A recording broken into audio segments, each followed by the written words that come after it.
সকলকে আসসালামু আলাইকুম। রূপালী বাংলাদেশের 1 বছর পূর্তি অনুষ্ঠানে সকলকে শুভেচ্ছা জানাই এবং রূপালী বাংলাদেশ একটি নতুন প্ল্যাটফর্ম হিসেবে নিজেদেরকে প্রমাণ করার চেষ্টা করে যাচ্ছে। আমরা গণমাধ্যমের সম্পূর্ণ স্বাধীনতাতে বিশ্বাসী।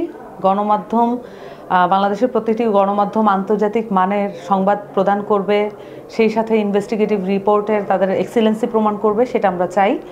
আমরা মনে করি যে রূপালী বাংলাদেশ সেখানে একটা মাইলফলক হিসেবে নিজেদের জায়গা তৈরি করে নিতে পারে এবং আমরা যেটা দেখে থাকি যে গণমাধ্যমগুলোতে রাজনৈতিক দলগুলোর প্রভাব বিস্তার করার একটা প্রবণতা থাকে। আমরা মনে করি যে নতুন যে প্ল্যাটফর্মগুলো আসছে তারা যেন ওই প্রভাব থেকে নিজেদেরকে মুক্ত রাখতে পারেন এবং তাদের কর্মদক্ষতা এবং তাদের যে স্পিরিট সেটা দিয়েই তারা নিজেদেরকে মানুষের কাছে গ্রহণযোগ্য করে তুলবেন, মানুষও তাদেরকে দীর্ঘ সময় মনে রাখবে। রূপালী বাংলাদেশের জন্য আমার শুভকামনা রইল। আপনারা দীর্ঘমেয়াদে ভালো কাজ করুন এবং মানুষের পক্ষে থাকবেন। সকলকে ধন্যবাদ। আসসালামু আলাইকুম। দৈনিক রূপালী বাংলাদেশ, মুক্ত চিন্তার দুরন্ত প্রকাশ।